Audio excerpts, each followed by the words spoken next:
எல்லாருக்கும் வணக்கம். நம்ம ஏற்கனவே 5 இயல் வந்து முடிச்சாச்சு. இப்போ நம்ம பார்க்க போகிறது இயல் 6. ஓகேங்களா? அதில் ஃபர்ஸ்ட் வந்து பார்த்தோம்னா ஒரு வேண்டுகோள் அப்படின்னு சொல்லிட்டு இது பண்ணியிருக்காங்க. ஸோ கலைகள் மனிதர்களின் வாழ்வோடு இணைந்தே வளர்ந்திருக்கின்றன. ஒரு கலைஞன் தான் படைக்கும் ஒவ்வொன்றையும் அழகியலோடு படைப்பான். கலைப்படைப்பு அழகியலை மட்டும் வெளிப்படுத்தினால் போதாது, அது மானுடத்தை பேச வேண்டும். இதனை கலைஞர்களிடம் ஒரு வேண்டுகோளாக வைக்கிறார் இப்பாடலின் ஆசிரியர். அதனை அறிவோம். ஓகே.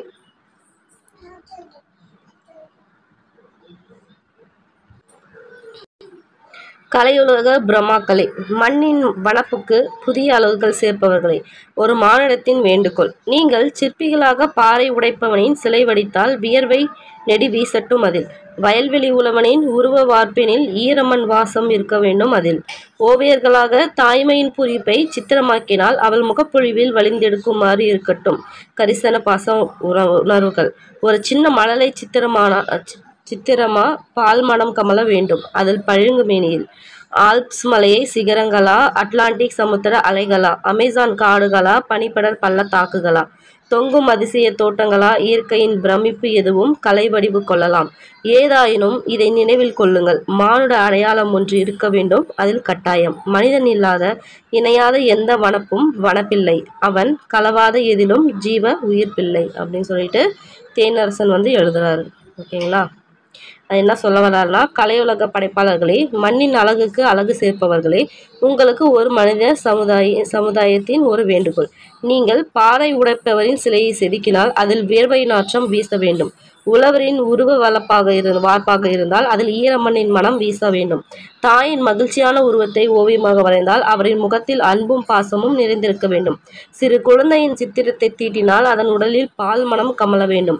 ஆப்ஸ் மலை சிகரங்கள், அட்லாண்டிக் பெருங்கடல் அலைகள், அமேசான் காடுகள், பனிப்பட பள்ளத்தாக்குகள், தொங்கும் தோட்டங்கள் என இயற்கையின் விந்தை தோற்றங்கள் எவையும் கலை வடிவம் பெறலாம். ஆனால் அதில் மானுட பண்பு கட்டாயமாக இருக்க வேண்டும். மானுடம் இல்லாத எந்த அழகும் அழகன்று, மனிதன் கலக்காத எதிலும் உயிர்ப்பே இல்லை அப்படின்னு சொல்லிட்டு சொல்லி முடிக்கிறாரு தேனரசன். ஸோ இதில் கொஸ்டின் எப்படி கேட்கலாம் அப்படின்னு பார்த்தோம்னா, ஓகே, ஃபர்ஸ்ட் பாறை உடைப்பரோட சிற்பம் செதுக்கினால் அதில் என்ன வரணும், அதுதான் கொஸ்டினே. அதுதான் அதோட பாறை உடைப்பவரின் சிலையை செதுக்கினா அதெல்லாம் வியர்வை நாற்றம் வரணும். இதே உழவரோட இதாக இருந்துச்சுன்னா ஈரமண்ணோட வாசம் வரணும். தாயோட மகிழ்ச்சியான உருவமாக இருந்தால் அதில் முகத்தில் அன்பும் பாசமும் இருக்கணும். இதே சிறு குழந்தையோட சித்திரமாக இருந்துச்சுன்னா அதில் உடலில் பால் மனம் கமல வேண்டும். இதே இந்த மாதிரி இயற்கை இதெல்லாம் வந்து செய்கிறாங்க இல்லையா, சிகரம் மலை தீட்டினாங்க அப்படின்னு சொன்னால் எல்லாத்துலேயுமே வந்து கலை வடிவம் இருக்கலாம். ஆனால் அதில் என்ன இருக்கணும், மானிட பண்பு கட்டாயமாக இருக்கணும். என்ன இருக்கணும், மானிட பண்பு கட்டாயமாக இருக்கணும். இதுதான் கொஸ்டின் ஏரியாவே. ஸோ மானிட பண்பு இல்லாத எதுவுமே பார்த்தோம்னா அழகு, எந்த அழகுமே அழகு இல்லை, மனிதன் கலக்காத எதிலும் உயிர்ப்பே இல்லை. இதுதான் கொஸ்டினே. ஸோ மானுட பண்பு இருக்கணும், இல்லை அப்படி இல்லாத அழகு இல்லை, அதே மாதிரி மனிதன் கலக்காத எதுலுமே உயிர்ப்பு இல்லை அப்படின்றாங்க. ஸோ எழுதுனது யாரு, தேனரசன். தேனரசன்றவர் யாருன்னு பார்க்கலாம். அவர் வந்து ஒரு தமிழாசிரியர் பணியாற்றியவர். இவர் வானம்பாடி, குயில், தென்றல் போன்ற இதழ்களில் கவிதைகள் எழுதியுள்ளார். இவரது கவிதைகளில் சமுதாய சிக்கல்கள் எள்ளல் சுவையோடு வெளிப்படும். மண்வாசல், வெள்ளை ரோஜா, பெய்து பழகிய மேகம் ஆகிய கவிதை நூல்களும் எழுதியுள்ளார். பாடப்பகுதியில் உள்ள கவிதை பெய்து பழகிய மேகம் என்னும் நூலிலிருந்து எடுத்து தரப்பட்டுள்ளது. ஸோ ஒரு வேண்டுகோள் அப்படின்ற இந்த கவிதை பார்த்தோம்னா பெய்து பழகிய மேகம் அப்படின்னு சொல்லிட்டு ஒரு இதுல இருந்து எடுத்திருக்காங்க. எழுதுனது யாரு, தேனரசன். அவர் ஒரு தமிழாசிரியராக பணியாற்றியவர். இவர் என்னென்னலாம் இதழ்கள் வந்து கவிதை எழுதியிருக்காரு பார்த்தோம்னா, வானம்பாடி, குயில், தென்றல். ஓகேங்களா? வானம்பாடி, குயில், தென்றல், வானம்பாடி, குயில், தென்றல். ஓகேங்களா? இதில் மூணுத்துலையுமே பார்த்தோம்னா அவர் கவிதை எழுதியிருக்காரு. இவரோட கவிதைகளில் சமுதாய சிக்கல்கள் எள்ளல் சுவையோடு வெளிப்படும். எந்த சுவையோட, எள்ளல் சுவையோடு வெளிப்படும். அந்த மாதிரி எழுதுறது யாரு, தேனரசன். இவர் என்னென்ன கவிதை நூல்கள் எழுதியிருக்காருன்னா, மண்வாசல், வெள்ளை ரோஜா, பெய்து பழகிய மேகம். இதுல இருந்து பார்த்தோம்னா வேண்டுகோள் அப்படின்ற ஒரு கவிதையை வந்து நம்மளுக்கு கொடுத்துருக்காங்க. ஸோ இது பெய்து பழகிய மேகம், வெள்ளை ரோஜா, மண்வாசல். ஓகே. மயிலும் மானம் வானத்திற்கு என்ன தருது, வனப்பு. மிளகாய் வச்சலில் நெடி தும்பலை வரவழைக்கும். அன்னை தான் பெற்ற மழலையின் சிரிப்பில் மகிழ்ச்சி அடைகிறார். வனப்பு இல்லை, வனப்பு கூட்டல் இல்லை. வார்ப்பு கூட்டல் எனில் வார்ப்பெனில்.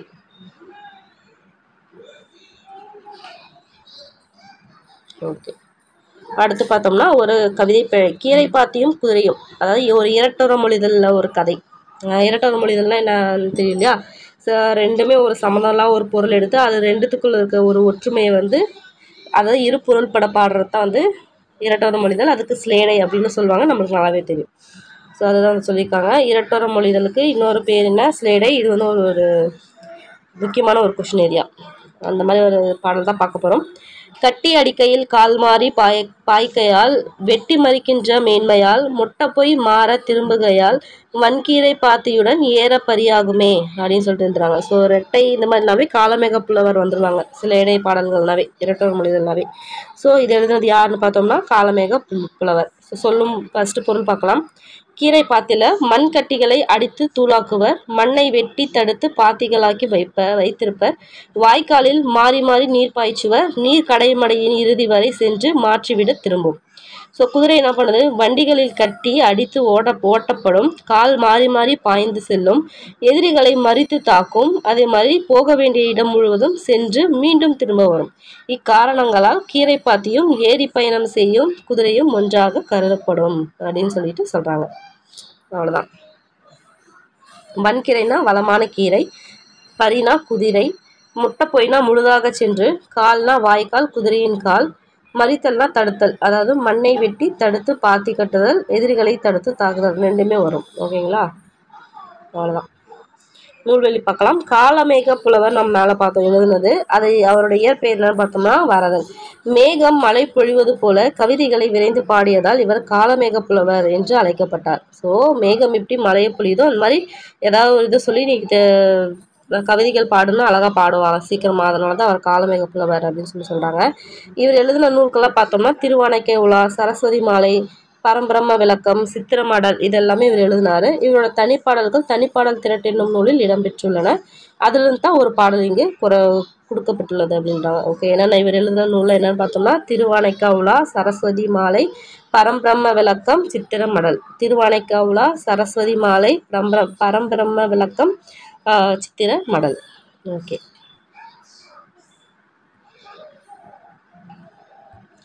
ஏற பரியாகுமே. இந்த தொடரில் பரி என்பதன் பொருள் குதிரை.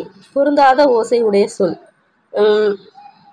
பாய்கையால், திரும்புகையில், அடிக்கையால், மேன்மையால் பார்த்தோம்னா திரும்புகையில், அதுதான் வந்து ஓசை, பொருந்தாத ஓசை உடைய சொல்.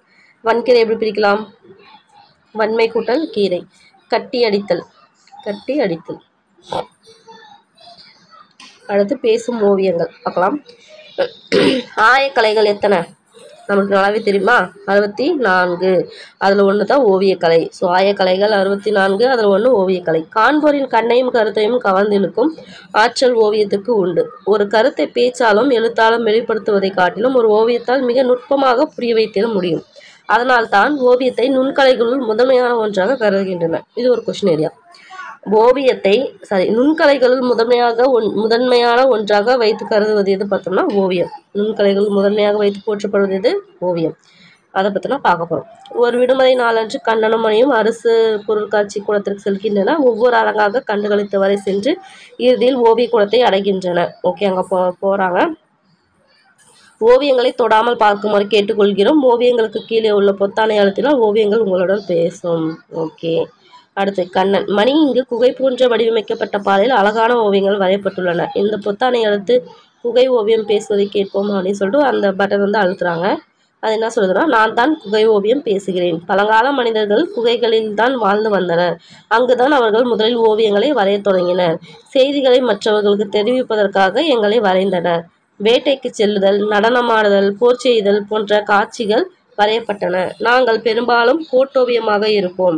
மண் மற்றும் கல் துகள்களை கொண்டு எங்களை வண்ணம் தீட்டினர். எங்களை உற்று நோக்கினால் பழந்தமிழரின் வாழ்க்கை முறைகளை அறிந்து கொள்ளலாம் அப்படின்றாங்க. ஓகே, இதில் கொஸ்டின் ஏரியா என்னன்னு பார்த்தோம்னா, ஃபஸ்ட்டு பழங்கால மனிதர்கள் எங்கே வாழ்ந்தாங்க? குகை.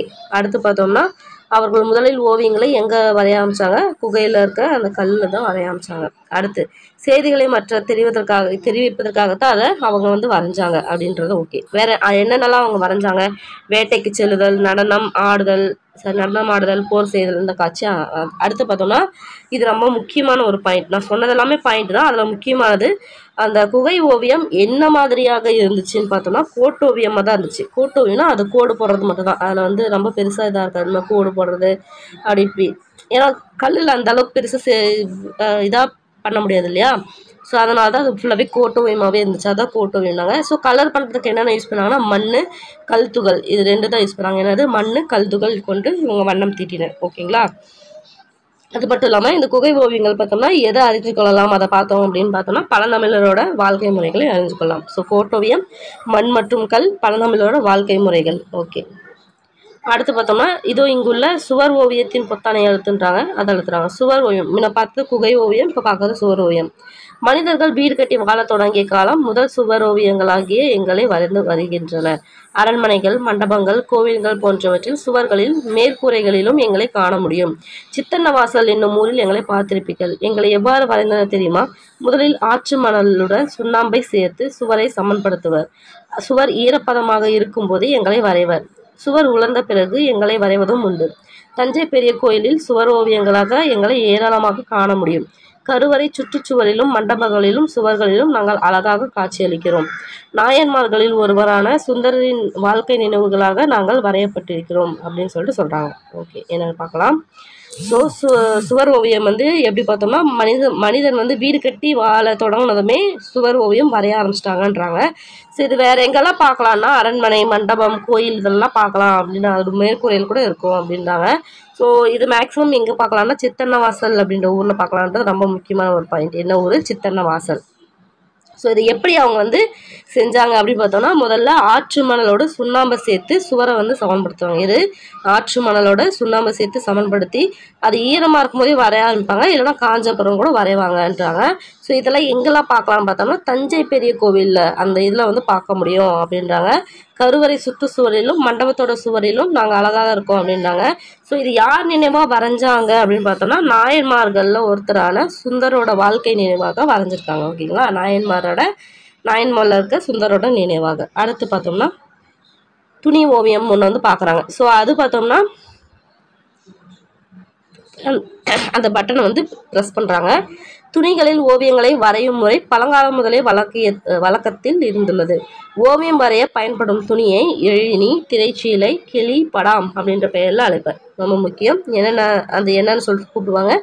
எழினி, திரைச்சீலை, கிளி, படாம். எழினி, திரைச்சீலை, கிளி, படாம் என பல பெயர்களில் அழைப்பர். சீவக சிந்தாமணி காப்பியத்தில் குணமாலை என்னும் தலைவி யானையை கண்டு அஞ்சிய காட்சியை சீவகன் துணியில் வரைந்ததாக கூறப்படுகிறது. ரொம்ப முக்கியமான பாயிண்ட். ஸோ எந்த காப்பியத்தில்? சீவக சிந்தாமணி காப்பியத்தில் குணமாலை என்னும் தலைவி யானையை கண்டு அஞ்சிய காட்சி யாரு? சீவகன். சீவக சிந்தாமணி தலைவனான சீவகன் துணியில் வரைந்ததாக கூறப்படுகிறது. யாரு? குணமாலை அப்படின்ற தலைவி. தற்காலத்தில் எங்களை கலம்காரி ஓவியங்கள் என்னும் பெயரில் தமிழகத்திலும் ஆந்திராவிலும் ஓவியர்கள் வரைந்து வருகின்றனர். அடுத்து முக்கியமான பாயிண்ட் என்னன்னு பார்த்தோம்னா இப்போ என்னன்னு சொல்லிட்டு இது பண்ணுறாங்கன்னா கலம்காரி ஓவியம் அப்படின்றாங்க. அது எங்கெங்கெல்லாம் பண்ணுறாங்கன்னா தமிழகத்திலையும் ஆந்திராவிலையும் பண்ணுறாங்க. ஸோ ஃபஸ்ட்டு அந்த துணியோட பேர் என்னன்னு சொல்லுவாங்க பார்த்தோம்னா எழிலி, திரைச்சீலை, கிளி, படாம்ன்றாங்க. இப்போ அதை எப்படி கூப்பிட்றாங்க பார்த்தோம்னா கலம்காரி ஓவியம் சொல்கிறாங்க. எங்கெங்கெல்லாம் வரைகிறாங்க பார்த்தோம்னா தமிழகத்திலும் ஆந்திராவிலையும் வரைகிறாங்க.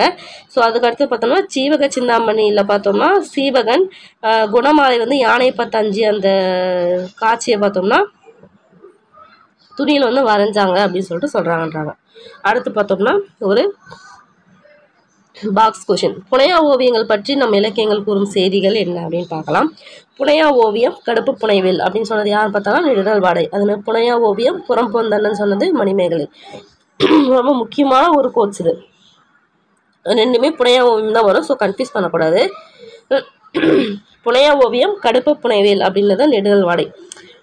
ஒரே எப்படி ஞாபகம்? புனையா ஓவியம்ன்றது நம்மளுக்கு நல்லா வந்துருச்சுன்னா வாடையாக இருக்குது, ரொம்ப கடுப்பாக இருக்குது அப்படின்னு சொல்லிட்டு நம்ம ஞாபகம். ஸோ வாடையாக இருக்குது, ரொம்ப நேரமாக அதுவும் நெடுநாளாக வாடையாக இருக்குது, ரொம்ப கடுப்பாக இருக்குது அப்படின்னு சொல்லிட்டு ஞாபகம். கடுப்பாக புனைவேல்.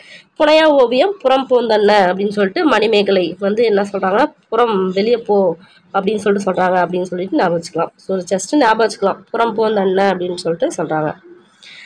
அடுத்து என்ன பார்க்குறாங்க, ஓலைச்சுவடி ஓவியம். நெக்ஸ்ட் பார்த்தோம்னா ஓலைச்சுவடி பார்த்தோம்னா ஓலைச்சுவடிகள் மீது எழுத்தணையை கொண்டு கோட்டோவியமாக வண்ணம் பூசி ஓவியமாக எங்களை வரைவார்கள். ஸோ அதே மாதிரி எப்படி குகை ஓவியம் கோட்டோவியமோ அதே மாதிரி பார்த்தோம்னா ஓலைச்சுவடி ஓவியம் பார்த்தோம்னா கோட்டோவியமாக வண்ணம் பூசி ஓவியமாக எங்களை வரைவார்கள். நாங்கள் பெரும்பாலும் இதிகாசம் மற்றும் புராண காட்சிகளாகவே இருக்கும். எது புராணம் மற்றும் இதிகாச காட்சிகள். தற்காலத்தில் எங்களை காண்பது அரிதாகிவிட்டது. தஞ்சாவூர் சரஸ்வதி மஹால் நூலகத்தில் சென்றால் எங்களை காணலாம். அதாவது தஞ்சாவூர் சரஸ்வதி மஹால் நூலகத்தில் பார்த்தோம்னா அந்த காலத்து ஓலைச்சுவடியெல்லாம் பாதுகாத்து வச்சிருக்காங்க அப்படின்னு சொல்லிட்டு நம்ம பார்த்துருக்கோம் இல்லையா. அந்த நூலகத்தில் போனோம்னா ஓலைச்சுவடி இருக்கும், அந்த ஓலைச்சுவடியிலேருந்து பார்க்கலாம் அப்படின்னு சொல்லிட்டு சொல்கிறாங்க அப்படின்றாங்க. ஓகேங்களா, அவ்வளோதான் விஷயம். தாள்களில் ஓவியம் வரையும் போதே நாம் அழிப்பான்களை கொண்டு பல முறை அழித்தழித்து வரைகிறோம். ஒரு முறை எழுத்தாணில் கீறிவிட்டால் திருத்த முடியாது. ஓலைச்சுவடிகளில் நம் முன்னோர் ஓவியம் வரைந்துள்ளனர். அவர்கள் திறமையை எண்ணி பார்த்தால் வியப்பாக இருக்குன்றாங்க. சரி செப்பேட்டு ஓவியம் பார்க்கலாம்னு சொல்லிட்டு அடுத்து ஓட்டுறாங்க. ஸோ செப்பேட்டு ஓவியம் அப்படின்னா முற்காலத்தில் மன்னர்களின் ஆணைகளையும் அரசு ஆவணங்களையும் செப்பேடுகளில் குறிப்பது வழக்கம். ஓகேங்களா, ஏன்னா அழியாது இல்லையா, அதுக்காக செப்பேடு அந்த காப்பர்லையோ அந்த தகடு மாதிரி இருக்கும், செம்புலையோ ஆன தகடுகளில் பார்த்தோம்னா அந்த அரசு ஆவணங்கள் பார்த்தோம்னா மன்னர்களோட ஆணைகளையும் பார்த்தோம்னா எழுதுவாங்க. அதே போல் உளி கொண்டு வரைகோடுகளாக எங்களை வரைந்தனர். மேக்ஸிமம் வரைகோடு கோட்டோவியம் இந்த மாதிரி தான் வந்து வரைஞ்சிருக்காங்க. ஸோ செப்பேடில் பார்த்தோம்னா வரைகோடாக அதை வந்து வரைந்தனர். பொதுவாக நீர்நிலைகள், செடி கொடிகள், பறவைகள்,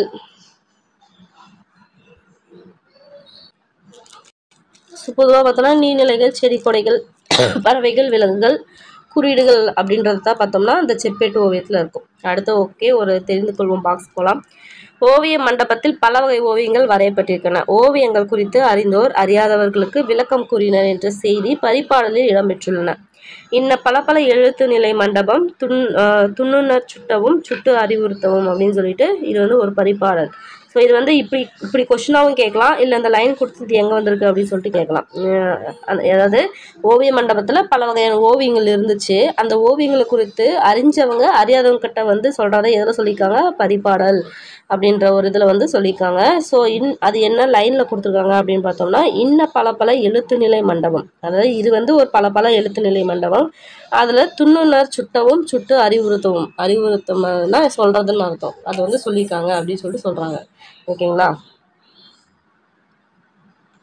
அங்கே சில புதுமையான ஓவியங்கள் இருக்குது. என்னன்னு சொல்லிட்டு பார்த்தோம்னா அடுத்து பார்த்தோம்னா தந்த ஓவியம். தந்த ஓவியம்னா நாங்கள் யானை தந்தங்களின் மீது வரையப்பட்ட ஓவியங்கள். வயது முதிர்ந்த இறந்த யானை தந்தங்களின் மீது பல வகை நீர் வண்ணங்களை பயன்படுத்தி அழகான ஓவியங்களாக எங்களை வரைவார்கள். எங்களை கேரள மாநிலத்தில் அதிகமாக காண முடியும். ஸோ இதில் முக்கியமான விஷயம் என்னென்னா இறந்து போன யானையோட தந்தத்தில் தான் வரைவாங்க. இது மேக்ஸிமம் பார்த்தோம்னா கேரளாவில் வந்து அதிகமாக பார்க்க முடியும் அப்படின்னு சொல்கிறாங்க. அவ்வளோதான் விஷயம். அடுத்து பார்த்தோம்னா கண்ணாடி ஓவியம். கண்ணாடிகள் முகம் பார்க்க மட்டும்தான் பயன்படும் நினைப்பீர்கள், ஆனால் அழகிய வண்ண ஓவியங்களாகிய எங்களை வரையவும் கண்ணாடிகளை பயன்படுத்துகின்றன. பல வகையான உருவங்கள், இயற்கை காட்சிகள் எல்லாருமே பண்ணுறாங்க. ஸோ இதை பார்த்தோம்னா தஞ்சாவூரில் தான் அதிகமாக இருக்காங்க. ஸோ எப்படி தந்த ஓவியம் வந்து கேரளாவோ, கண்ணாடி ஓவியம் பார்த்தோம்னா தஞ்சாவூர். ஓகேங்களா, இது முக்கியமான பாயிண்ட்னா இதுதான். ஸோ தந்தம்னா கேரளா, கண்ணாடினா தஞ்சாவூர்.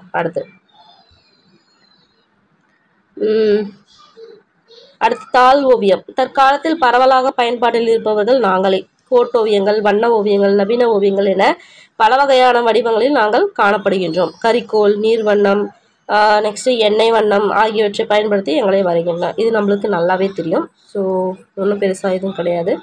அடுத்து கருத்துப்பட ஓவியம் பார்த்தோம்னா அரசியல் கருத்துக்களை எளிமையாக விளக்குவதற்காக நாங்கள் பயன்படுத்துகிறோம். அந்த பாரதியார் வந்து இந்தியாவில் கார்ட்டூன் அதை தான் கருத்து பண்ணுவாங்க. ஸோ அதை வந்து அந்த ஓவியத்தை தான் சொல்கிறாங்க. ஸோ இந்தியா இதழில் பாரதியார் தான் எங்களை முதலில் தமிழில் அறிமுகப்படுத்தினார். இப்போது பெரும்பாலான இதழ்களில் நீங்கள் எங்களை பார்க்க முடியும். எங்களுடைய மற்றொரு வடிவமே கேலி சித்திரமாகும். மனித உருவங்களை விந்தையான தோற்றத்தில் நகைச்சுவை தோன்றும்படி வரைவதையே கேலி சித்திரம் என்பார் அப்படின்னு சொல்லிட்டு சொல்கிறாங்க. இதுதான் பாரதியார் வரைந்த ஒரு கேலி சித்திரம். ஓகே, ஸோ இதில் ரொம்ப முக்கியமான விஷயம் என்ன அப்படின்னு பார்த்தோம்னா இந்தியா அப்படின்ற இதழில் தான் இந்த கருத்து படன்றது. இந்தியா அப்படின்ற பாரதியார் ஆரம்பித்த ஒரு இதழ் தான் இந்தியா. அதில் தான் ஃபஸ்ட்டு இதை வந்து கருத்து படத்தை வெளியிடுறாங்க. அதை வந்து கேலி சித்திரம் அப்படின்ற ஒரு இதுவும் இதிலிருந்து பண்ணுறாங்க. ஸோ இது பார்த்தோம்னா கேலி சித்திரம் அப்படின்றது உருவங்களை வந்து விந்தையான தோற்றத்தில் வச்சு நகைச்சுவை தோன்றும்படி வரையத்தை கேலி சித்திரம்னுவாங்க. ஸோ முதல்வன் படம் பார்த்தீங்கன்னா தெரியும், அந்த அரசியல் கேலி சித்திரம் வரைவாங்க, அந்த பார்த்தீங்கன்னா தெரியும். ஸோ அதை தான் வந்து கேலி சித்திரம் அப்படின்னு சொல்லிட்டு சொல்கிறாங்க. அடுத்து தெரிந்து கொள்வோம். ஐரோப்பிய கலை நுணுக்கத்துடன் இந்திய கதை மரபுகளை இணைத்து ஓவியங்களில் புதுமைகளை புகுத்தியவர் யார்? ராஜா ரவிவர்மா. இவரது ஓவிய முறைகள் பிற்காலத்தில் நாட்காட்டிகளில் அதிகம் பயன்படுத்தப்பட்டன. நாட்காட்டி ஓவியம் வரையும் முறையின் முன்னோடிகளுள் ஒருவராக கருதப்படுவர் பார்த்தோம்னா கொண்டைய ராஜு. நாட்காட்டி ஓவியங்களை பசார் பெயிண்டிங் என்றும் அழைப்பார். ஸோ நம்மளுக்கு தெரியும் இவர் பேர் ரவிவர்மா அப்படின்னு சொல்லிட்டு சொல்லுவோம் இல்லையா? அந்த இவர் தான் ஐரோப்பிய கலை நுணுக்கத்துடன் இந்திய கதை மரபுகளையும் இணைத்தவர். ஓகேங்களா? அவர் யாரு? ராஜா ரவிவர்மா. இவரது ஓவிய முறைகள் வந்து பின்னாடி நாள்காட்டியில் வந்து யூஸ் பண்ணிக்கிட்டாங்க அப்படின்றாங்க. ஸோ நாட்காட்டி ஓவியம் வரைகிறதோட முன்னோடி யாரு அப்படின்னு பார்த்தோம்னா கொண்டைய ராஜு. அவர் தான் நாட்காட்டி ஓவியத்தோட ஒரு முன்னோடி. இந்த நாட்காட்டி ஓவியங்களே வந்து இன்னொரு பேர் என்ன பார்த்தோம்னா பசார் பெயிண்டிங் அப்படின்னு சொல்லுவாங்க. ஓகேங்களா? நாட்காட்டி ஓவியத்தை பசார் பெயிண்டிங் சொல்லுவாங்க. முன்னோடி கொண்டை ராஜு. அதுக்கடுத்து ஐரோப்பிய கலை நுணுக்கத்துடன் இந்திய கதை மரபு சேர்ந்து பண்ணவர் யாரு? ராஜா ரவிவர்மா அப்படின்றாங்க. ஓவியக்கலையின் மிக புதுமையான வடிவம் தான் நாங்கள். நவீன ஓவியம் பேரில் தெரியுது. புதுமையான பார்வையில் புதிய கருத்துக்கள் வெளிப்படுமாறு எங்களை வரைகின்றன. பார்வையாளர்களின் மனப்பான்மைக்கு ஏற்ற பொருள் கொள்ளும் வகையில் கோடுகளாகவும் கிறுக்கலாகவும் நாங்கள் வரையப்படுகிறோம். பல வண்ண கலவைகளை கொண்டு எங்களை வரைகின்றன. அவ்வளோதான். இதில் அந்த அளவுக்கு பெருசாக ஒன்றும் கிடையாது. ஜஸ்ட் ஒரு டைம் படிச்சுன்னா கேட்டாங்கன்னா கூட ஸ்டேட்மெண்ட்டில் கேட்டாங்கன்னா கூட பார்த்துக்கலாம். ஓகே, அவ்வளோதான். விஷயம் வந்து இவ்வளோ தான். ஸோ இவ்வளோ தான், இதோட முடிஞ்சிச்சு. குகை ஓவியங்களில் வண்ணம் தீட்ட பயன்படும் பொருட்கள் என்ன பார்த்தோம் இல்லைங்களா? மண்துகளும் வேற என்ன பார்த்தோம்? கல் துகள் மண்துகள் பார்த்தோம் இல்லையா? அதுதான். நகைச்சுவை உணர்வு வெளிப்பட வரையப்படும் ஓவியம் என்னது? கேலி சித்திரம். கோட்டோவியம் கோடு கூட்டல் ஓவியம். செப்பேடு செப்பு கூட்டல் ஏடு. எழுத்து கூட்டல் ஆணி எழுத்தாணி. கருத்து படங்களை அறிமுகப்படுத்தியவர் யாரு? இந்தியாவில் பாரதியார். கலம்காரி ஓவியம் என்று அழைக்கப்படுவது அந்த துணிகளில் வரைவது, அதுதான் வந்து கலம்காரி ஓவியம். மன்னர்களின் ஆணைகளையும் அரசு ஆவணங்களையும் செப்பேடு மீது பொறித்து பாதுகாத்தனர். அவ்வளவுதான். அடுத்து தமிழ் மொழி இடங்கள். மனிதர்கள் புதிய புதிய இடங்களை காண்பதில் விருப்பம் உடையவர்கள். பழமையான நினைவு சின்னங்கள், இயற்கை அழகு நிறைந்த பகுதிகள், வழிபாட்டு இடங்கள், கடற்கரை பகுதிகள், தேசிய பூங்காங்கள் போன்ற இடங்களை காண்பது உள்ளத்துக்கு மகிழ்ச்சியை தரும். அவற்றுள் தமிழன் பெருமையை விளங்கும் இடத்தை பார்ப்போம்ன்றாங்க. ஓகே, ஃபர்ஸ்ட் பார்த்தோம்னா தஞ்சை சரஸ்வதி மகால் நூலகம். ஸோ இது நம்மளுக்கு நல்லாவே தெரிஞ்ச ஒரு இடம் தான். ஸோ இதை பற்றி பார்க்க போகிறோம். ஃபர்ஸ்ட், இந்தியாவில் உள்ள தொன்மையான நூலகங்களுள் தஞ்சை சரஸ்வதி மகால் நூலகம் ஒன்று. இந்தியாவில் இருக்க தொன்மையான நூலகத்தில் தஞ்சை சரஸ்வதி மகால் ஒன்று. இந்நூலகம் எப்போ இது பண்ணாங்கன்னு பாருங்க. காலம் ரொம்ப முக்கியம். கிபி போஆ 1122. ஈஸியாகவே நான் வச்சுக்கலாம் இல்லையா? 1122. அது கிபியா கிமுவா அதுன்றதை பார்த்துக்கணும். கல்வெட்டு செய்திகள் இயங்கி வருவதாக கல்வெட்டு செய்திகள் கூறுகின்றன. இங்கே தமிழ், தெலுங்கு உள்ளிட்ட பல்வேறு மொழிகளில் ஓலைச்சுவடிகளும் கையெழுத்து படிகளும் உள்ளன. தலைச்சிறந்த ஓவியங்கள், தொன்மையான இசைக்கருவிகளும் சிற்பங்களும் இங்கு இடம்பெற்றுள்ளன. ஸோ இங்கே என்னென்ன இருக்குது அப்படின்னு பார்த்தோம்னா ஓலைச்சுவடி, அதுக்கடுத்து பார்த்தோம்னா கையெழுத்து படிகள், தலை சிறந்த ஓவியங்கள், தொன்மையான இசைக்கருவிகள், சிற்பங்கள்லாம் இருக்குது அப்படின்னு சொல்கிறாங்க. ஓகே, அடுத்து பார்த்தோம்னா தமிழ் பல்கலைக்கழகம், தஞ்சாவூரில் இருக்க தமிழ் பல்கலைக்கழகம்.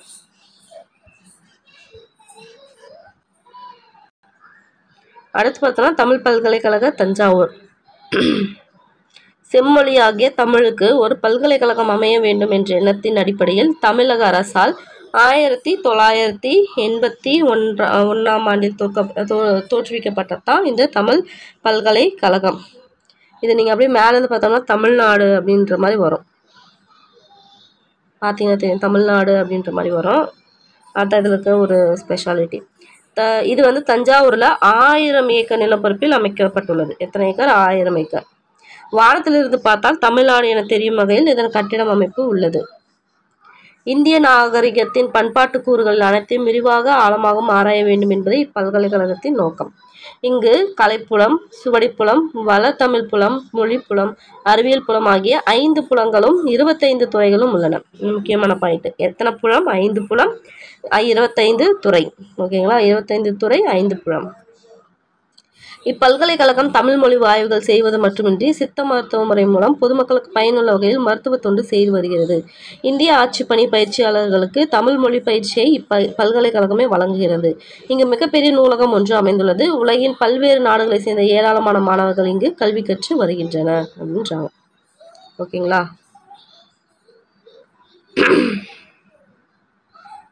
அடுத்து உவேசா நூலகம் சென்னை. இது உவேசா நூலகம் பார்த்தோம்னா 1942 தொடங்கப்பட்ட நூலகம். ஸோ அது பார்த்தோம்னா 1981 தஞ்சாவூரில். அடுத்து பார்த்தோம்னா அந்த தஞ்சை இது சரஸ்வதி மஹால் பார்த்தோம்னா 1122. ஓகேங்களா?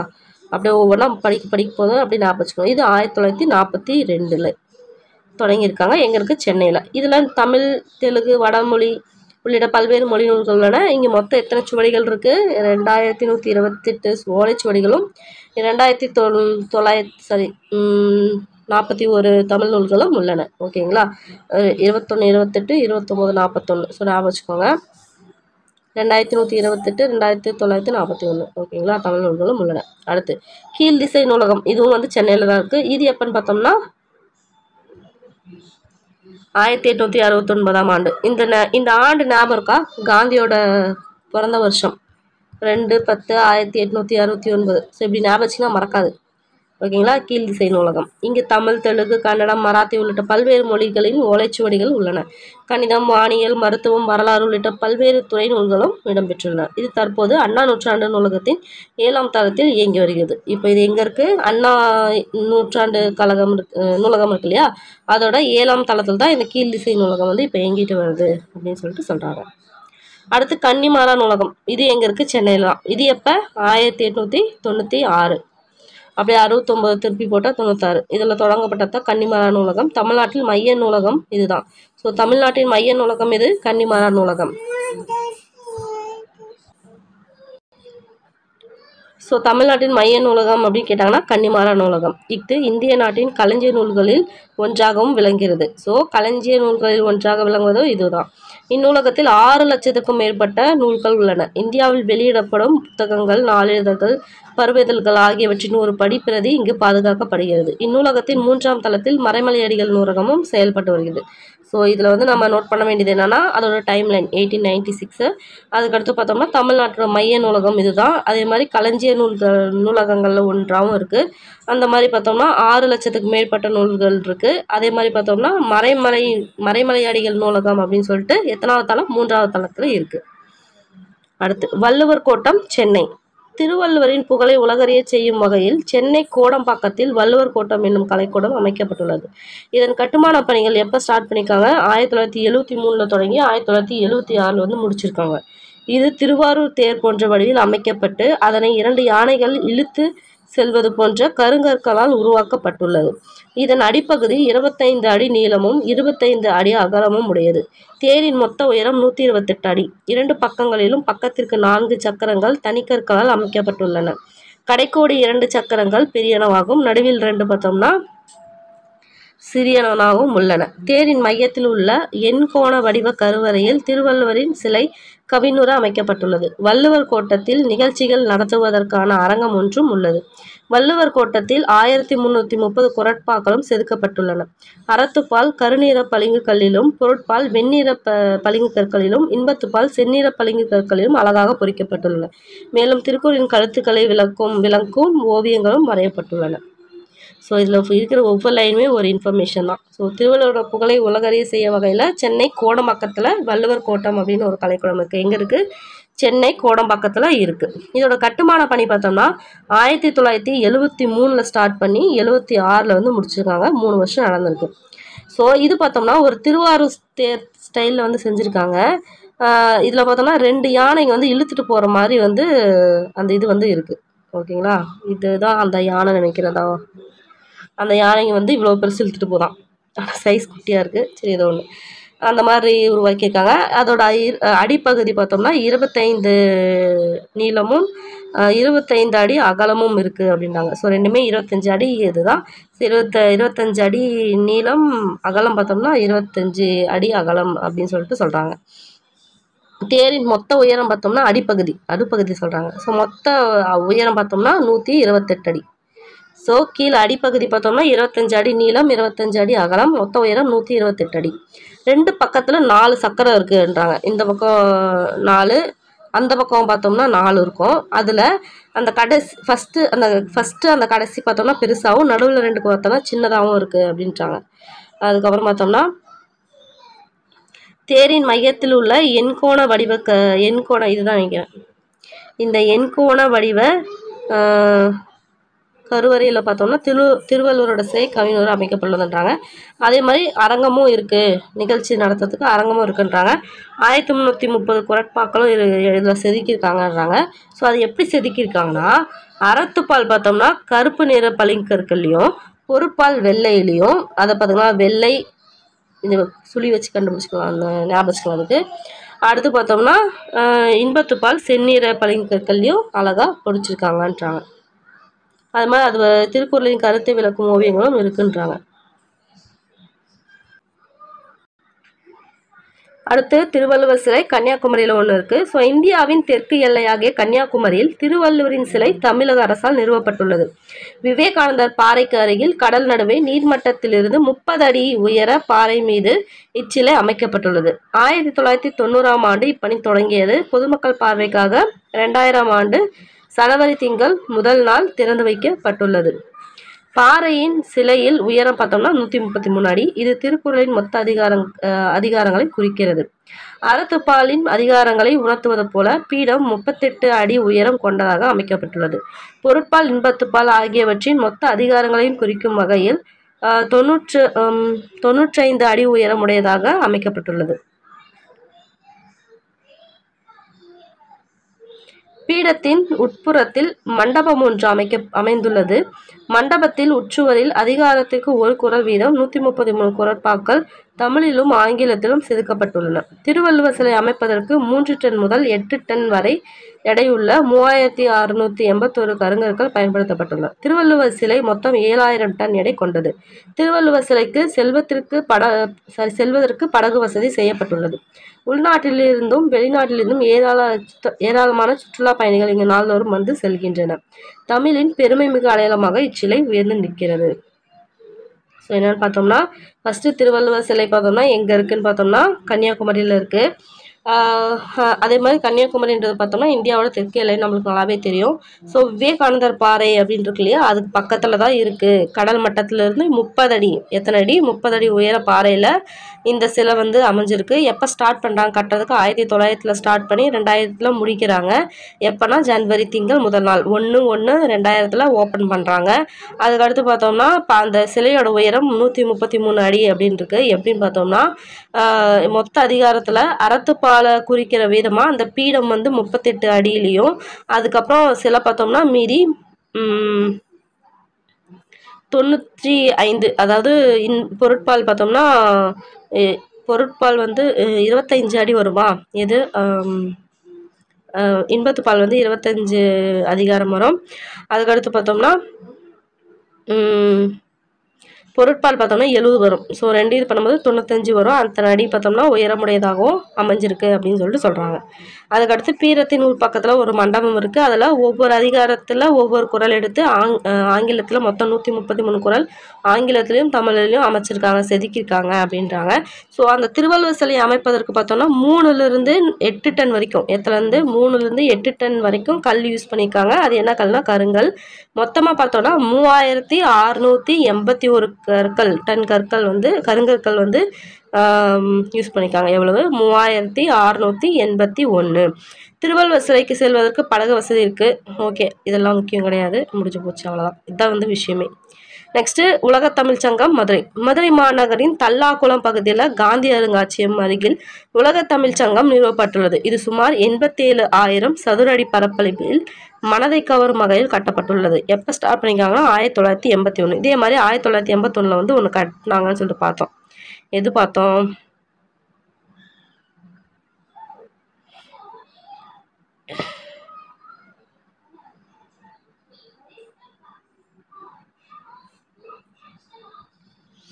இது தஞ்சை தமிழ் பல்கலைக்கழகம்.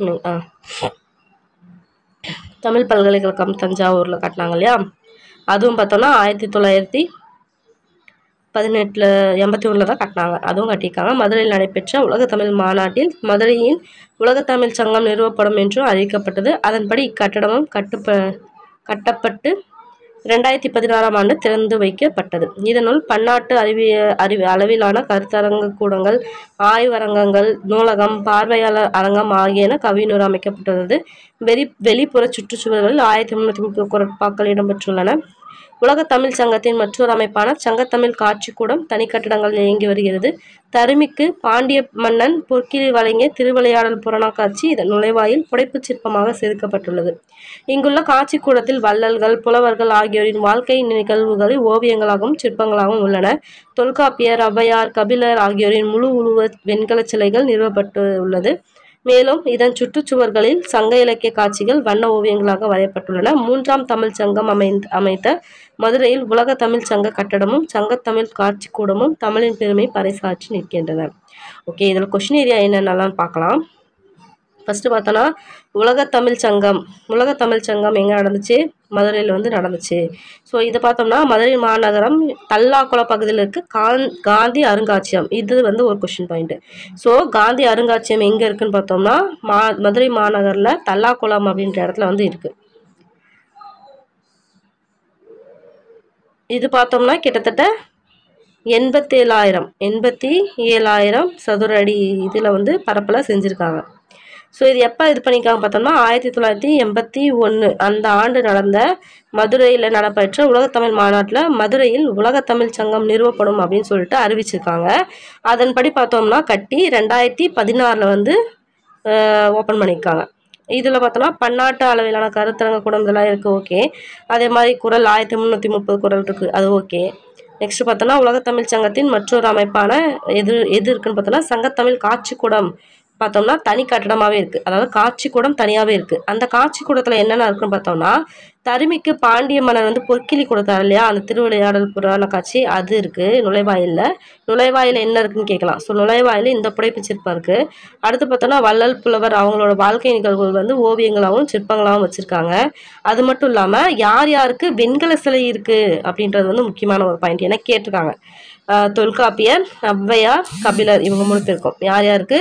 தொல்காப்பியர், ஔவையார், கபிலர் அப்படின்னு ஞாபகம் வச்சுக்கணும். சொல்லும் போதே ஞாபகம் வச்சுக்கணும். அவங்களோட முழு உருவ வெண்கல சிலை வந்து நிறுவப்பட்டுள்ளது. இதெல்லாம் கொஸ்டின் ஏரியா. ஓகேங்களா. அடுத்து சிற்ப கலைக்கூடம் பூம்புகார். 2000 ஆண்டுகளுக்கு முன் சோழர்களின் தலைநகரமாகவும் துறைமுக நகரமாகவும் விளங்கத்தான் பூம்புகார். நம்மளுக்கு நல்லாவே தெரியும். யாருது? சோழர்களோட துறைமுகமும் தலைநகரம் தான் பூம்புகார். பாண்டியருக்கு கொற்கைன்றது நமக்கு தெரியும் இல்லையா, அவங்களுக்கு வஞ்சி. அடுத்து இந்நகரை பற்றி செய்திகள் சிலப்பதிகாரத்திலும் பட்டினப்பாலையும் இடம்பெற்றுள்ளன. ஸோ இந்த சோழர் இதை பூம்புகார் நகரை பற்றின செய்தி எதில் இருக்குது? சிலப்பதிகாரத்திலையும் பட்டினப்பாலையிலும் இருக்குது. இங்கு மருவூர்பாக்கம் என்னும் கடல் பகுதியும் பட்டினப்பாக்கம் என்னும் நகரப்பகுதியும் அமைந்திருந்ததாக சிலப்பதிகாரம் குறிப்பிடுகிறது. என்னென்ன சொல்லுது சிலப்பதிகாரத்தில்? மருவூர்பாக்கம் பற்றியும் பட்டினப்பாக்கம் அப்படின்ற நகர் இருந்துச்சு அப்படின்னு சொல்லிட்டு சொன்னது எது? சிலப்பதிகாரம். பின்னர் ஏற்பட்ட கடற்கோள்களினால் பூம்புகார் நகரம் அழிந்துவிட்டது. இந்நகரத்தின் பெருமையை உலகறிய செய்ய 1973ஆம் ஆண்டு பூம்புகார் கடற்கரையில் சிற்ப கலைக்கூடம் ஒன்று ஏற்படுத்தப்பட்டது. இக்கூடம் 7 நிலை மாடங்கள் கொண்டது. எத்தனை நிலை மாடங்கள்? 7 நிலை. கண்ணகியின் வரலாற்றை விளக்கும் 49 சிற்ப தொகுதிகளும் இதில் இடம்பெற்றுள்ளன. மாதவிக்கு ஒரு நெடிய சிலை இங்கு நிறுவப்பட்டுள்ளது. ஓகேங்களா. கலைக்கூடத்திற்கு அருகில் இளஞ்சி மன்றம், பாவை மன்றம், நெடுங்கல் மன்றம் ஆகியன அமைந்துள்ளன. இளஞ்சி மன்றத்திலும் பாவை மன்றத்திலும் வடிவமைக்கப்பட்டுள்ள பெண்களின் உருவங்கள் நம் கண்ணையும் கருத்தையும் கவர்கின்றன. நெடுங்கல் மன்றத்தில் நெடிய கற்றூன் ஒன்று, அதை சுற்றி 8 சிறிய கற்றூன்கள், 8 மனித உருவங்களும் தற்கால சிற்ப கலைக்கு எடுத்துக்காட்டாய் நிற்கின்றன. ஸோ இதில் என்ன நோட் பண்ண வேண்டிய விஷயம் அப்படின்னு பார்த்தோம்னா ஃபஸ்ட்டு பார்த்தோம்னா 2000 ஆண்டுகளுக்கு முன் சோழருக்கு தலைநகரமாகவும் துறைமுகமாகவும் அமைஞ்சது எது? பூம்புகார். அந்த நகரோட செய்தியை பற்றி எதில் பார்க்கலாம் அப்படின்னா சிலப்பதிகாரத்திலையும் பட்டினப்பாலையிலும் பார்க்கலாம். இதே வந்து மருவூர்பாக்கம் அப்படின்ற ஒரு கடல் பகுதியும் பட்டினப்பாக்கம் அப்படின்ற ஒரு நகர் பகுதியும் இருந்துச்சுன்னு எதில் சொல்லியிருக்காங்கன்னு பார்த்தோன்னா சிலப்பதிகாரத்தில் சொல்லியிருக்காங்க. அடுத்து பார்த்தோம்னா பூம்புகார் அழிஞ்சு போச்சு, அது ஓகே. அடுத்து அதோட பெருமையை வந்து உலகறிய செய்யணும் அப்படின்றதுக்காக 1973ஆம் ஆண்டு, என்னது 1973ஆம் ஆண்டு பூம்புகார் கடையில் கடற்கரையில் பார்த்தோம்னா சிற்பக்கலை கூடம் ஒன்று அமைக்கிறாங்க. அதில் எத்தனை மாடங்கள் இருக்குது, எத்தனை நிலை மாடங்கள் இருக்குது பார்த்தோன்னா 7 நிலை. எத்தனை நிலை? 7 நிலை, ரொம்ப முக்கியம். அதில் பார்த்தோம்னா கண்ணகியோட வரலாற்றை விளக்குற மாதிரி 49 சிற்ப தொகுதிகள், அதாவது 50க்கு 1 கம்மி, 49 சிற்ப தொகுதிகள் இருக்குது. அதே மாதிரி மாதவிக்கு ஒரு நெடிய சிலையும் இருக்குது. கண்ணகிக்கு 49, இவங்களுக்கு 1. ஓகேங்களா. அதுக்கடுத்து பார்த்தோம்னா அந்த கலைக்கூடத்திற்கு பக்கத்திலே இளஞ்சி மன்றம், பாவை மன்றம், நெடுங்கல் மன்றம். எது? இளஞ்சி, பாவை, அடுத்து நெடுங்கல். இளஞ்சி, பாவை, நெடுங்கல் மன்றம் இருக்குது. இதில் இளஞ்சி மன்றத்தில் பாவை மன்றத்துலையும் என்னென்னா பெண்களோட உருவங்கள் இருக்க சிற்பங்கள் வந்து இருக்குது அப்படின்றாங்க. அது 2த்துலையும். ஏன்னா அந்த கொஷின் அந்த பேர்லேயே பார்த்தீங்கன்னா இளஞ்சி அப்படின்னா பெண்கள் அப்படின்ற மாதிரி வரும், பாவை அப்படின்னா பெண். ஸோ அப்படின்னும்போது அதில் எல்லாமே பெண்களோட சிற்பங்கள் இருக்குது. இது நெடுங்கல் அதில் பார்த்தோம்னா மொத்தம் 8 சிறிய கற்றூன்களும் 8 மனித உருவங்களும் அதாவது நெடிய கற்றூன் இருக்குது. ஃபஸ்ட்டு நெடிய கற்றூன் ஒன்று இருக்குது, கல்லால் செஞ்ச ஒரு தூண் இருக்குது. அதை சுற்றி பார்த்தோம்னா 8 சிறிய கல் தூண் வந்து இருக்குது அப்படின்னு சொல்கிறாங்க. வேற ஒன்றும் கிடையாது. அந்த நெடுங்கல் மண்டபத்தில் இதாக இருக்குது. ஒரு பெரிய கற்றூன் இருக்குது, அதை சுற்றி 8 மனுஷ உருவத்தில் இருக்க கற்றூன்கள் வந்து இருக்குது அப்படின்னு சொல்கிறாங்க. அவ்வளோதான். இதில் நோட் பண்ண வேண்டியது இதுதான். ஸோ இக்கையேட்டில் நாம் கண்ட பகுதிகள் அனைத்தும் தமிழின் பெருமை. ஓகே, பிளாப்லா, அவ்வளோதான். இதில் நாம் பார்க்க வேண்டிய விஷயம் அவ்வளோதான். கொஞ்சம் பெருசாக தான் இருக்கும், ஆனால் அதில் நிறையவே வந்து எக்ஸாம் பாயிண்ட் ஆஃப் வியூவில் கேட்குற கொஷின் இதெல்லாம். ஸோ வந்து பார்த்துக்கணும். அடுத்து நாம் பார்க்க போகிறது என்னென்னு பார்த்தோம்னா ஒரு இலக்கண வகைகள். ஸோ ஃபஸ்ட்டு தொழிற்பெயர். தொழிற்பெயர்னா உழவன் செய்யும் தொழில் இல்லாத உழுதல், தையல்காரர் செய்யும் தொழில் தொழில் பார்த்தோம்னா தைத்தல். இத்தொடரில் உழுதல், தைத்தல் இதெல்லாம் பார்த்தோம்னா செயல்கள் பெயர்களாக அமைகின்றன. இவ்வாறு ஒரு செயலின் அல்லது வினையின் பெயராக அமைத்தால் தொழில் பெயர்ன்றாங்க. ஸோ எண், இடம், காலம், பால் ஆகியவற்றை இது வந்து காட்டாத ரொம்ப முக்கியமான ஒரு விஷயம். ஸ்டேட்மெண்ட்டில் கேட்டு விட்டுருவாங்க. ஸோ இது எது காட்டாத தொழிற்பெயர்? எண், எத்தனை பேருங்களாம் காட்டாது, இடம் காட்டாது, காலம் காட்டாது, பால் காட்டாது. ஜஸ்ட்டு வினையும் மட்டும்தான் காட்டும், வினையும் தொழிலும் மட்டும்தான் காட்டும். அதே மாதிரி படக்க இடத்துல மட்டும்தான் வரும், தன்மை முன்னிலையில் வராது, படக்கையில் மட்டும்தான் வரும். இதெல்லாம் ஸ்டேட்மெண்ட்டில் கேட்பாங்க. எது? எண், இடம், காலம், பால். இது வந்து காட்டாது, அதேமாதிரி படக்க இடத்துல மட்டும் வரும். ஃபார் எக்ஸாம்பிள் பார்த்தோம்னா படித்தல், ஆடல், நடிப்பு, எழுதுதல், பொருத்தல். தொழிற்பெயரை விகுதி பெற்ற தொழிற்பெயர், முதல்நிலை தொழிற்பெயர், முதல்நிலை திரிந்து தொழிற்பெயர் அப்படின்னு வகைப்படுத்துறாங்க. என்னென்ன? தொழிற்பெயரை விகுதி பெற்ற, ஃபர்ஸ்ட் விகுதி இருக்கிற தொழிற்பெயர். ஓகேங்களா. அடுத்து முதல்நிலை தொழிற்பெயர்.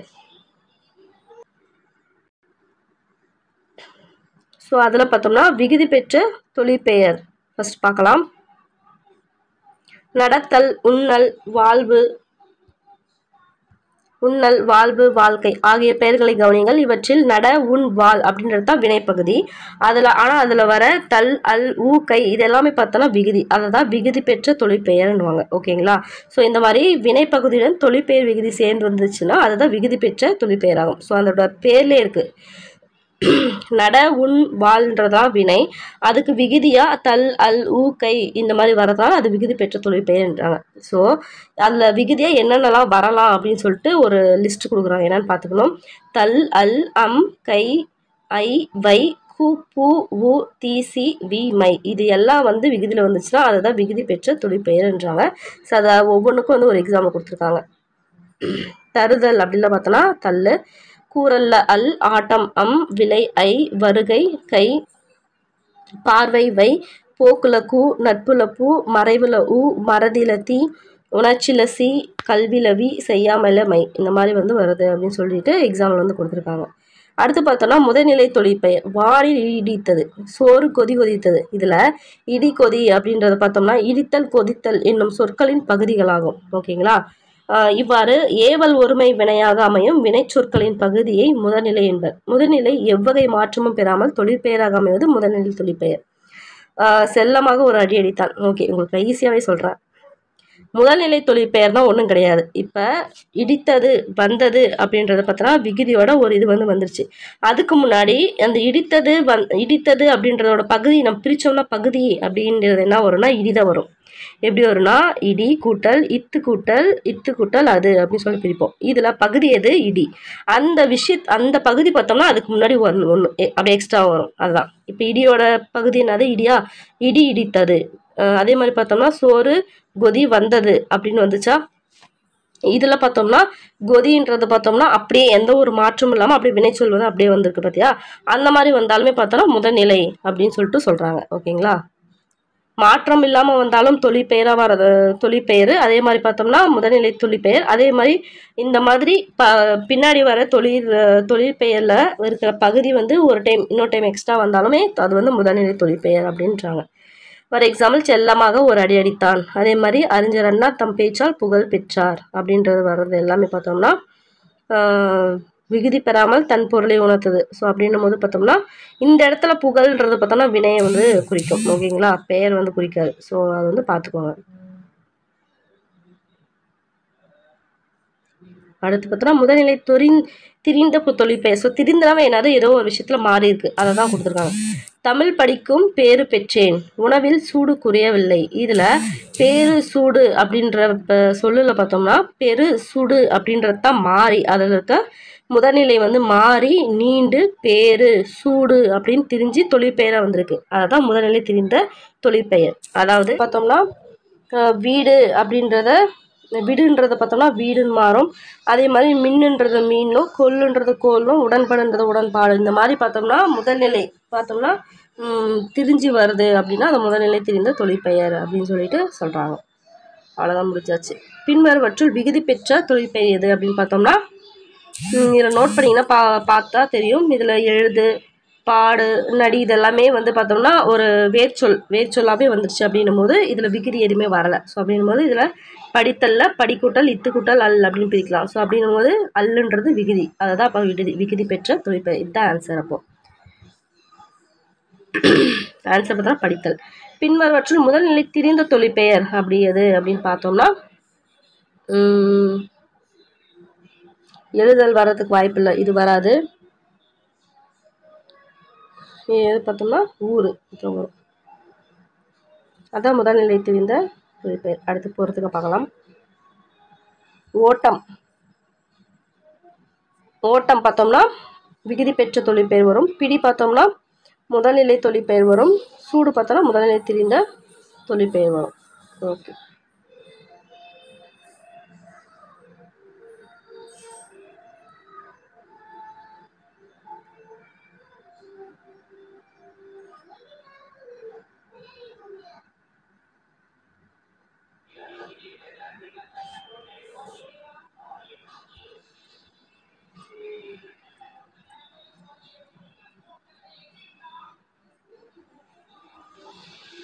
ஐ திங்க் இது மிருதங்கம் வரும்னு நினைக்கிறேன். மிருதங்கம். ஏன்னா கடைசி 1 2 3 4 5 6 வருது. அதே மாதிரி இறுதி 4 எழுத்து விளைந்தது தங்கம். முதல் 2 மற்றும் கடைசி 2 எழுத்துக்களை எடுத்தால் விலங்கின் வேறு பேர், அதான் மிருகம் அப்படின்னு மிருதங்கம். அடுத்து நான் ஒரு காற்றுக்குருவி, அதான் புல்லாங்குழல். புல்லாங்குழல் தான் இது. சாலை விபத்துகளை தவிர்க்க சாலை விதிகளை அறிந்து ஒவ்வொருவரும் வாகனங்களை ஓட்ட வேண்டும். சாலையில் வாகனங்களை இடப்புறமாகவே செலுத்த வேண்டும். இருவழி சாலையில் மையத்தில் விட்டு போடப்பட்டுள்ள கொள்ளைக்கோடுகள் இரு போக்குவரத்துக்கும் சாலை சரிசமமாக பிரிக்கப்பட்டுள்ளதை குறிக்கும். வாகனங்களை முந்துவதற்கு கோட்டுக்கு வலது பக்கம் உள்ள சாலையை பயன்படுத்தி கொள்ள அனுமதி உண்டு. இருவழி சாலையில் மையத்தில் தொடர்ச்சியாக வெள்ளை அல்லது மஞ்சள் கோடு வரையப்பட்டிருந்தால் முந்துவதற்கு வலது பக்க சாலையை பயன்படுத்தக்கூடாது. இரட்டை மஞ்சள் கோடு வரையப்பட்டிருந்தால் முந்துவதற்கு எக்காரணம் கொண்டு வலது பக்க சாலையை பயன்படுத்தக்கூடாது. அதே மாதிரி ஒரு வழிப்பாதை என்று குறிப்பிட்டுள்ள சாலை அனுமதிக்கப்பட்டுள்ள திசையில் மட்டுமே வாகனங்கள் செலுத்த வேண்டும். தடக்கோடுகள் இடம்பட்டுள்ள சாலையில் தடத்தின் உள்ளேயே வாகனங்களை செலுத்த வேண்டும். வாகனத்தை பின்தொடரும் போது மிகவும் நெருக்கமாக பின்தொடரக்கூடாது. திரும்பும் போது சைகை காட்ட அடையாள விளக்கை ஒளிரச் செய்ய வேண்டும். ஓகே, இது ஒரு டைம் படிச்சுக்கோங்க. ஸோ சாலையில் வந்து வாகனங்களை எந்த பக்கம் போகணும்னா எப்போவுமே இடப்புறமாகவே தான், லெஃப்ட் சைட்லேயே தான் போகணும். அதே மாதிரி இருவழி சாலையில் மையத்தில் விட்டு போடப்பட்ட வெள்ளைக்கோடுகள் இருக்கு இல்லையா, அதில் பார்த்தோன்னா இரு போக்குவரத்துக்கும் சாலை சரிசமமாக பிரிக்கப்பட்டது அப்படின்றத குறிக்கும். இதே வந்து வாகனங்களை முந்துவதற்கு இருவழி சாலையில் மையத்தில் தொடர்ச்சியாக வெள்ளை அல்லது மஞ்சள் கோடு வரையப்பட்டிருந்தால் முந்துவதற்கு பார்த்தோம்னா வலது பக்க சாலை பயன்படுத்தக்கூடாது அப்படின்னு அர்த்தம். இதே இரட்டை மஞ்சள் கோடு வரையப்பட்டிருந்தால் முந்துவதற்கு எக்காரணம் கொண்டும் வலது பக்க சாலையை பயன்படுத்தக்கூடாது அப்படின்னு சொல்லிட்டு அர்த்தம் அப்படின்றாங்க. இதே ஒரு வழி பாதையாக இருந்தால் பார்த்தோம்னா குறிப்பிட்ட திசையில் மட்டும் தான் போகணும். ஸோ முன்னாடி மட்டும் தான் போகணும் அப்படின்னா முன்னாடி மட்டும் தான் போகணும், திரும்பி பின்னாடிலாம் வரக்கூடாது அப்படின்னு அர்த்தம். அதே மாதிரி பார்த்தோம்னா தடக்கோடுகள் இடப்பட்ட சாலையில் தடத்தின் உள்ளேயே தான் வந்து அதுக்குள்ளார தான் வந்து ஓட்டணும், அதை இது பண்ணி போகக்கூடாது அப்படின்ற மாதிரி சொல்கிறாங்க. அதே மாதிரி வாகனத்தை பின்தொடரும் போது நெருக்கமாக பின்தொடரக்கூடாது, அதே மாதிரி திரும்பும் போது அடையாள விளக்கு ஒளிர செய்ய வேண்டும் அப்படின்னு சொல்லியிருக்காங்க. மருத்துவ கலை சொற்கள்: படைப்பாளர், கிரியேட்டர், சிற்பம், ஸ்கல்ப்சர், கலைஞர், ஆர்டிஸ்ட், கல்வெட்டு, இன்ஸ்கிரிப்ஷன், கையெழுத்துப்படி, மனுஸ்கிரிப்ட்ஸ், அழகியல், ஆஸ்தட்டிக்ஸ், தூரிகைனா பிரஷ், கருத்துப்படம், கார்ட்டூன், குகை ஓவியங்கள்னா கேவ் பெயிண்டிங்ஸ், நவீன ஓவியம்னா மாடர்ன் ஆர்ட். இப்படியாக நம்ம இயல் 5 வந்து முடிச்சிட்டோம்.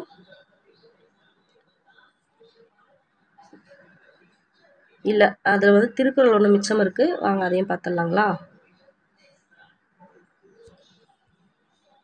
ஓகே, ஃபர்ஸ்ட் பார்த்தீங்கன்னா கல்வி. கற்க கசடற கற்பவை கற்றபின் நிற்க அதற்கு தக. அதாவது கற்க வேண்டியவற்றை பிழையில்லாமல் கற்க வேண்டும், கற்றபின் கற்ற வழியில் நடக்க வேண்டும். அடுத்து எண்ணென்ப ஏனை எழுத்தென்ப இவ்விரண்டும் கண்ணென்ப வாழும் உயிர்க்கு. அதாவது எண்ணும் எழுத்தும், எண்ணுனா நம்பர்ஸும் லெட்டர், அந்த லெட்டர் இருக்குல்ல எழுத்தும் ரெண்டும் பார்த்தோன்னா மக்களுக்கு ரெண்டு கண்கள் மாதிரி அப்படின்றாங்க. தொற்றனை ஊறும் மணக்கேணி மாந்தருக்கு கற்றனைத்து ஊறும் அறிவு. தோண்டும் அளவிற்கு ஏற்ப மணக்கேணியில் நீர் ஊறும். அது போல நாம படிக்க படிக்க அந்த அளவுக்கு ஏற்ற மாதிரி மக்களோட அறிவும் வளரும்ன்றாங்க.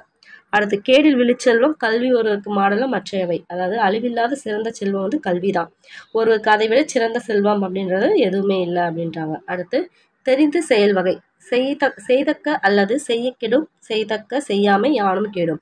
அதாவது செய்யத்தகாத செயல்களை செய்வதாலும் செய்யத்தக்க செயல்களை செய்யாமல் விட்டாலுமே தீமை உண்டாகுன்றாங்க. செய்யற விஷயத்த செய்யணும், செய்யக்கூடாத விஷயத்த செய்யக்கூடாது, இதுல எதுல விட்டாலுமே தீமை தான் நடக்கும் அப்படின்றாங்க. எண்ணி துணிக கர்மம், துணிந்த பின் எண்ணுவோம் என்பது இழுக்கு. அதாவது எந்த செயலையுமே ஸ்டார்ட் பண்ணும்போது வந்து ஒரு டைமுக்கு 100 டைம் யோசிச்சிடணும். அந்த மாதிரி யோசிச்சு நான் செய்ய போறேன் ஸ்டார்ட் பண்ணிட்டு அது முடிக்கிற வரைக்கும் நம்ம வந்து இது பண்ணவே கூடாது. அந்த ஸ்டார்ட் பண்ணிட்டதுக்கு அப்புறமேட்டுக்கு நம்ம செஞ்சது சரியா இல்லை தவறா அப்படின்ட்டு யோசிக்கிறது பார்த்தோம்னா ஒரு குற்றம் அப்படின்றாங்க. நன்றாற்றல் உள்ளும் தவறுண்டு அவரவர் பண்பறிந்து ஆற்ற கடை. அதாவது நாம் ஒருவருடைய பண்பை அறிந்து அவருக்கு நன்மை செய்ய வேண்டும், இல்லாவிட்டால் நன்மை செய்தாலும் தீமை தான் வந்து சேருன்றாங்க. ஒருத்தவங்களுக்கு வந்து நம்ம நன்மை செஞ்சா அவங்க வந்து அவங்களுக்கு போய் சேர்ற நன்மையை வந்து நன்மை தான் கொடுக்கும், நம்ம மட்டும் செய்யணும். நான் நன்மை செய்கிறேன் அப்படின்ற பேரில் போயிட்டு அதுக்கு தகுதியே இல்லாத ஆளுங்களுக்கு போய் நம்ம நன்மை செஞ்சோம்னா அது தீமை தான் தரும் அப்படின்றாங்க. ஓகேங்களா? தகுதி அறிஞ்சு தான் நம்ம நன்மை செய்யணும் அப்படின்றாங்க. அடுத்து சுற்றந்தளால். காக்கை கரவா கரைந்துண்ணும் ஆக்கமும் அன்ன நீராக்கை உல. காகம் தனக்கு கிடைத்ததை மறைக்காமல் தன் சுற்றத்தாரை கூவி அழைத்து உண்ணும். அந்த மாதிரி பண்பு உடையவர்கள் தான் செல்வமும் வந்து சேருன்றாங்க. அடுத்து மடியின்மை. மடியை மடியா ஒழுகல் குடியை குடியாக வேண்டுபவர். அதாவது தம் குடியை சிறப்புடியாக செய்ய விரும்புவர் சோம்பலை துன்பமாக கருதி முயற்சியோடு வாழ்தல் வேண்டும் அப்படின்றாங்க. தன்னோட குடினா நம்ம வாழ்ற இது, அந்த குடி பார்த்தோன்னா சிறப்பான குடியா இருக்கணும் அப்படின்னா சோம்பலை வந்து துன்பம் அப்படின்னு சொல்லி நினைச்சிட்டு சுறுசுறுப்பா இருக்கணும் அப்படின்றாங்க. இடுக்கண் அழியாமை. இடும்பைக்கு இடும்பை படுப்பர் இடும்பைக்கு இடும்பை படாதவர். அதாவது துன்பம் வந்தபோது வருந்தி கலங்காதவர் அந்த துன்பத்திற்கே துன்பம் உண்டாக்கி அதனை வென்று விடுவார் அப்படின்றாங்க.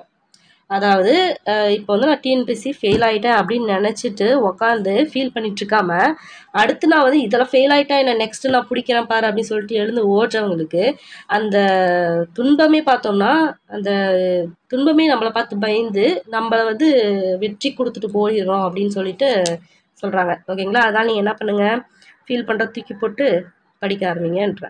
அடுத்து டேஸ் தீமை உண்டாகும். செய்யத்தகுந்த செயல்களை செய்வதால், இல்லை செய்யத்தகாத செயல்களை செய்யாமல் இருப்பதால் அப்படிங்கிறது. செய்யத்தகுந்த செயல்களை செய்யாமல் இருப்பதால் துன்பம் உண்டாகும். ஓகேவா? அடுத்து தன் குடியை சிறந்த குடியாக செய்யவிருப்பவரிடம் சோம்பல் இருக்கக்கூடாது. அடுத்து எழுத்தென்ப எழுத்து கூட்டல் என்ப. கரைந்துண்ணும் கரைந்து கூட்டல் உண்ணும். கற்றனை தூறும் கற்றனை தூரும்.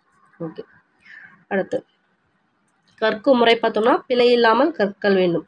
உயிருக்கு கண்கள் எது பார்த்தோம்னா எண்ணும் எழுத்தும். விழுச்செல்வம் கல்வி. எண்ணித்துணிக செயல். கரவா கரைந்துண்ணும் எது காகம். ஓகே, அவ்வளோதான். இயல் 6 முடிஞ்சாச்சு. முடிஞ்ச அளவுக்கு எல்லாமே சொல்லியாச்சு.